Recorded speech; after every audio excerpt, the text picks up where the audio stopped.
Avec le soutien des investisseurs privés, la société Savio Ventures a bouclé 12 millions d'euros au titre de son deuxième fonds visant à soutenir les startups émergentes en Afrique francophone. L'objectif à terme est de consolider le marché pour permettre l'émergence d'entreprises ambitieuses dans plusieurs domaines. Le Sénégal a signé avec l'Italie deux accords en vertu desquels ce pays d'Europe lui fait un don de 4 milliards 585 millions, soit 118 millions d'euros destinés à deux initiatives gouvernementales dédiées à l'emploi et à la protection de l'enfance. Le financement italien sera alloué au projet d'appui à la territorialisation des politiques d'insertion professionnelle des jeunes et des femmes. La Côte d'Ivoire a organisé les activités du guichet unique du développement des PME GUDE-PME à l'occasion de journées portes ouvertes de cette holding. Cette initiative bénéficie d'appui de partenaires lui permettant de proposer des solutions de financement mieux adaptées aux entreprises.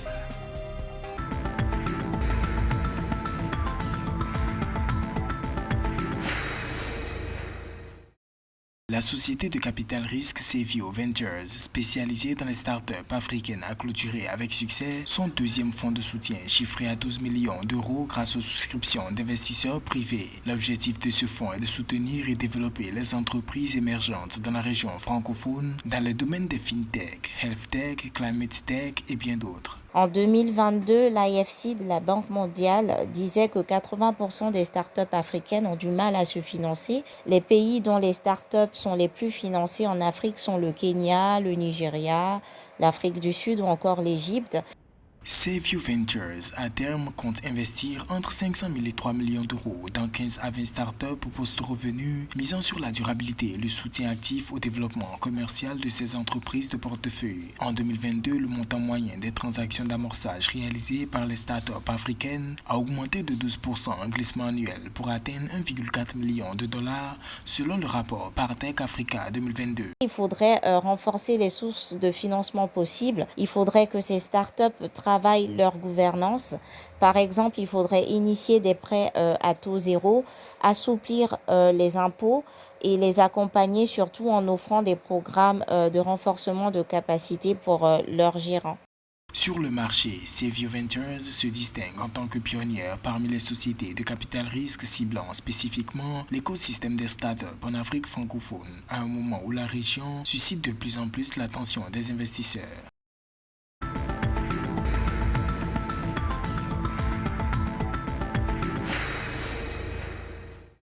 Le gouvernement italien veut soutenir le Sénégal à hauteur de 7 millions d'euros, soit 4,6 milliards de francs CFA, dans le cadre de la mise en œuvre de politiques adéquates pour l'insertion professionnelle des jeunes et la protection des enfants. Signé vendredi 24 novembre à Dakar, la convention intègre le projet d'appui à la territorialisation des politiques d'insertion professionnelle des jeunes et des femmes, avec un financement de 4 millions d'euros pour promouvoir des opportunités d'emploi décentes pour les jeunes Sénégalais.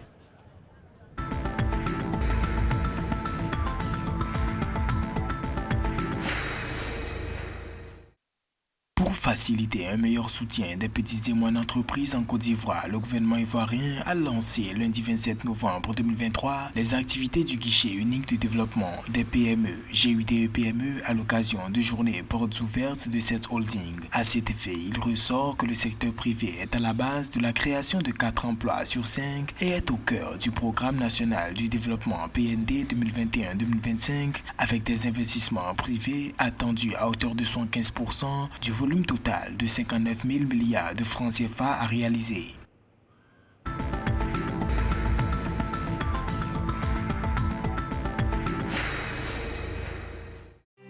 La Commission de l'Union économique et monétaire ouest-africaine UEMOA a organisé les 27 et 28 novembre à Abidjan, en Côte d'Ivoire, une table ronde à l'intention de ses partenaires techniques et financiers. En collaboration avec la Banque ouest-africaine de développement, l'institution est à la recherche d'environ 25 milliards de dollars pour le financement de 2 vastes projets de développement des secteurs de l'énergie et de l'économie numérique dans les 8 États membres. Une dynamique qui traduit l'aspiration de l'UEMOA à intégrer pleinement l'économie numérique dans le développement des États.